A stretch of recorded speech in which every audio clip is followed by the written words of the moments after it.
안녕하십니까. 저는 부산수 미비인후과의 정재훈 원장입니다. 저는 김무건 원장입니다. 반갑습니다.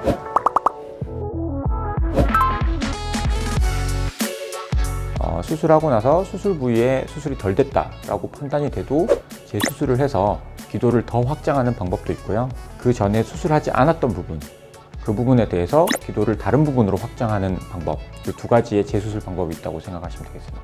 기존의 수술이 약간 미흡했던 부분이 있다면 이제 가령 목젖 부분이 조금 남아 있다던가 아니면 입천장 부분이 많이 늘어나 있다던가 하면 그쪽 부분을 좁혀주거나 조금 공간을 넓혀주는 그런 수술을 하는 방법이 추가될 수 있겠고요.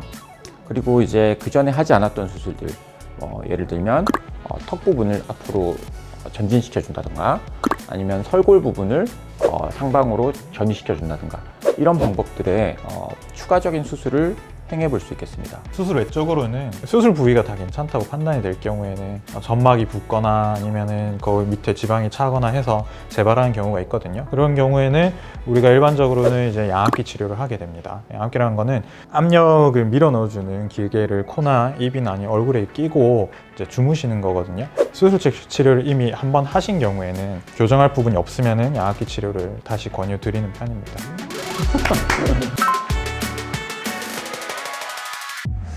그렇죠. 이제 고객의 요청에 응해줘야 되는데 저희가 기본적인 비중격이라든가 비염 수술 외에도 비밸브 수술, 저희 김 원장님 많이 하시는 비밸브 수술 같은 거 하면 이제 모양적으로도 교정이 가능하기 때문에 어느 정도 환자분이 원하는 모양이라든가 그런 크기라든가 형태적인 모습을 추구할 수 있을 것으로 생각됩니다. 우리가 코골이 수술을 할 때 주로 이제 많이 건드리는 부분은 목젖, 그 다음에 혀 뒤쪽, 그 다음에 편도 쪽이거든요.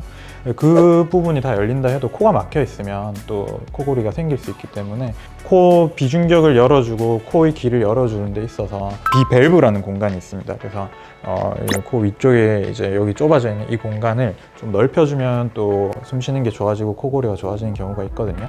그 접근법 자체가 미용적인 부분을 같이 건드릴 수 있는 부분이기 때문에 환자분들께서 그런 걸 원하시면 같이 뭐 모양적인 거라든지 기능적인 거라든지 그런 거를 같이 잡아주면서 수술을 하는 경우가 많습니다.